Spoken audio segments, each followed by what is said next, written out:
Hello and welcome to CNN News 18 with me, Ayushman Singh Jamwal. Ladies and gentlemen, the countdown begins to the consecration ceremony on the 22nd of January, but the politics continues to rage. Now, after AIMIM Chief Asaduddin Owaisi stated that Muslims across the nation should protect mosques before they are snatched away, now the Hindu Sena has filed a complaint against Owaisi, accusing the AIMIM chief of sparking communal disharmony.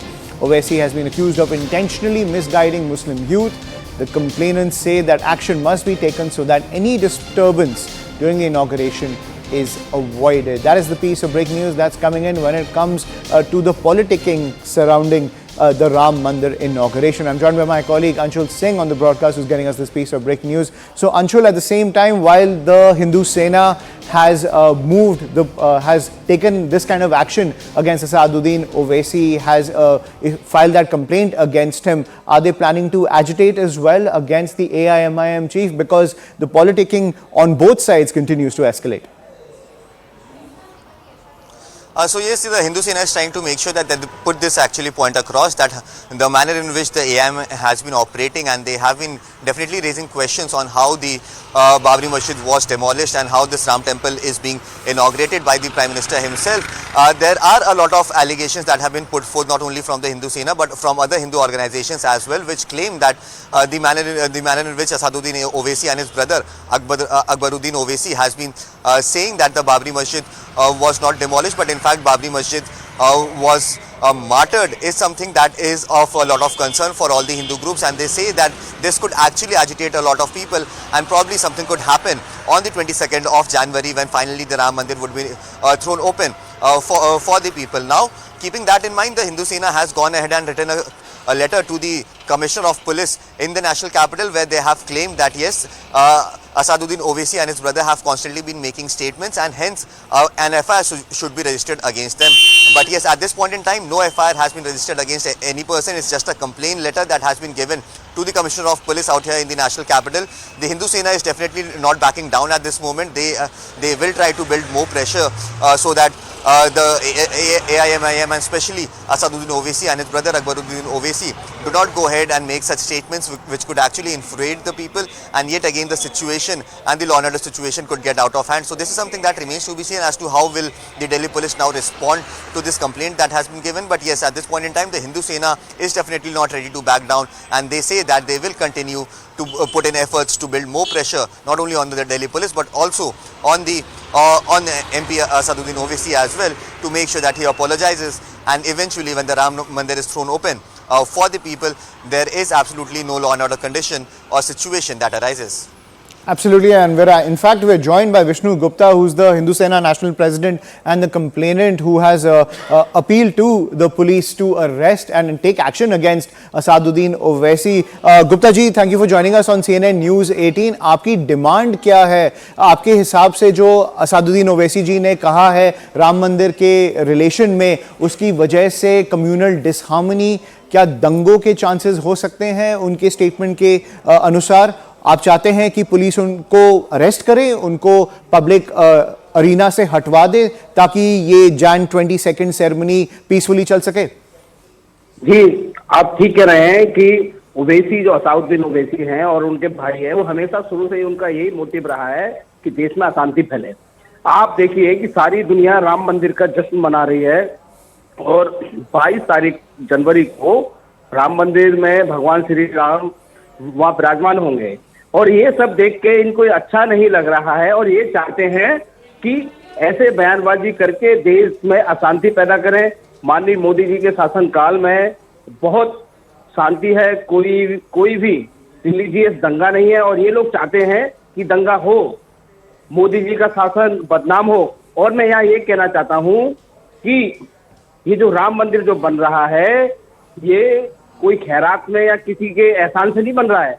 Legally लंबी लड़ाई कानूनी चली है, और माननीय supreme court के आदेश से राम मंदिर बन रहा है, और उनको भी मस्जिद के लिए जगह दी गई है, वहां भी मस्जिद बन रही है।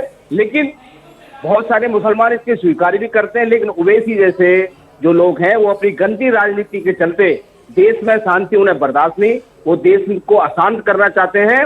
और अभी जो नेक्स्ट लास्ट टाइम इलेक्शन हुआ है उसमें तेलंगाना की जनता ने भी उनको बता दिया है, दिखा दिया है, नकार दिया है कि आपकी ये गंदी राजनीति की जगह देश में और तेलंगाना में भी नहीं है, उनकी करारी वहां हार हुई है। तो मैंने यहाँ दिल्ली पुलिस को शिकायत दी है और शिकायत में हमने यही कहा है, ओवैसी की मानसिकता देश में दंगा भड़काना और जो मुस्लिम समाज के लोग जो शांत हैं, शांति से बैठे हैं, उनको भड़काकर दंगा पैदा करके देश में उथल पुथल पैदा करने का मानसिकता है उनकी। इसलिए उनके खिलाफ कानूनी कार्रवाई की जाए, उनको अरेस्ट किया जाए और जब तक राम मंदिर का उद्घाटन ठीक से प्रभु राम अपने घर में विराजमान ना हो जाए तब तक उनको जेल में डालना चाहिए। जी, आप कहते हैं कि उन्हें जेल में डालना चाहिए कॉन्सेक्रेशन सेरेमनी तक, क्योंकि उनकी स्पीच काफ़ी इन्फ्लेमेटरी है। पर असादुद्दीन ओवैसी जी तो ये कहते हैं कि बाबरी मस्जिद जब गिरी थी उसके खिलाफ अभी तक कोई एक्शन नहीं लिया गया है। जिन लोगों ने उसकी कंस्पिरेसी हैच की थी, काफ़ी मुसलमान इस देश में उससे पीड़ित है और उसके अलावा सुप्रीम कोर्ट ने वो अलाउ कर दिया और राम मंदिर को बिल्ड करने के लिए, उसको इनॉग्रेट करने के लिए। इसकी वजह से मुसलमान इस देश में काफ़ी पीड़ित है। आपका उस पर रिएक्शन? ऐसा है, मुसलमान कहाँ पीड़ित है? आप देखिए, मुसलमान सब खुशी मना रहे। जो बाबरी मस्जिद का जो मेन पक्षकार था वो भी राम मंदिर के उद्घाटन में आ रहा है। ठीक है, सिर्फ ओवैसी की गंदी राजनीति की दाल नहीं गल पा रही है, इसको एक शांत समाज जो बैठा है मुस्लिम समाज, उसको भड़काने की कोशिश कर रहा है। और मैं यहाँ कहना चाहता हूँ, ओवैसी जैसा शिक्षित व्यक्ति जो कानून में भी भरोसा रखता है नाम के लिए, वो सुप्रीम कोर्ट के माननीय सुप्रीम कोर्ट के आदेश को भी नहीं मान रहा है, बार बार सुप्रीम कोर्ट के आदेश की अवहेलना कर रहा है। कोर्ट और कंटेम्प्ट भी उसमें लगनी चाहिए कि भाई जब देश में शांति है, कोर्ट के आधार पर, कोर्ट के आदेश पर राम मंदिर का निर्माण हो रहा है, तो इनको बिल्कुल भी ये शांति बर्दाश्त नहीं। देश का मुसलमान इस चीज को स्वीकार करने लगा है कि कोर्ट ने जो आदेश दिया एकदम सही दिया है, लेकिन ये चाहते हैं कि देश के मुसलमान को भड़काकर आपसी भाईचारा जो हिंदू मुसलमान का इस देश में है उसको ये खत्म करना चाहते हैं और ये दिखाना चाहते हैं कि दंगा हो रहा है, इस सरकार में दंगा हो रहा है, सरकार दंगे रोकने में नाकाम। मैं यहाँ मांग करता हूँ सरकार से भी कि ऐसी अनहोनी घटना ना हो, देश में दंगे ना हो, तो ऐसे बयानबाजी को रोकने के लिए असादुद्दीन ओवैसी के खिलाफ सख्त से सख्त कानूनी कार्रवाई चाहिए। और साथ ही साथ में चुनाव आयोग से भी मांग करता हूँ, इसकी जो पार्टी है MIM पार्टी, वो देश में फूट डालने का काम कर रही है, दंगा भड़काने का काम कर रही है, इसकी पार्टी का भी रजिस्ट्रेशन रद्द होना चाहिए। Right, so that is the pitch coming in from the Hindu Sena president, saying that not only should Asaduddin Owaisi be arrested till the consecration ceremony takes place on the 22nd of January, but at the same time, even the election commission should take action against his party for spreading this kind of speech. So that is the pitch that's coming in from the Hindu Sena. इससे माननीय supreme court के आदेश से वहां भव्य राम मंदिर का काम चल रहा है और भव्य राम मंदिर बन रहा है। और यूं ही नहीं कि सिर्फ मंदिर बन रहा है, कोर्ट ने मस्जिद बनाने के लिए भी जगह दी है, मुसलमानों ने उसको स्वीकार भी किया है, जल्दी वहां मस्जिद भी बनेगी। लेकिन ओवैसी अपनी गंदी राजनीति के चलते ऐसे बयानबाजी कर रहा है और देश के लोग इस बात को समझ रहे हैं, इसलिए ओवैसी को कोई गंभीरता से नहीं ले रहा है राजनीति में। जैसे कि अभी जो रिसेंटली चुनाव हुआ, ओवैसी बंधु जहां से तेलंगाना से आते हैं, उसकी उस राज्य में भी बहुत करारी हार हुई है।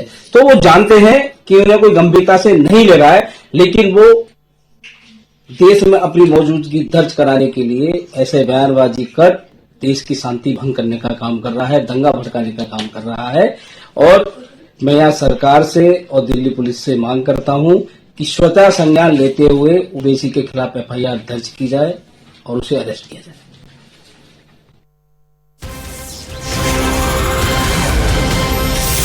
And ladies and gentlemen, the political ripples continue in the wake of Owaisi's remark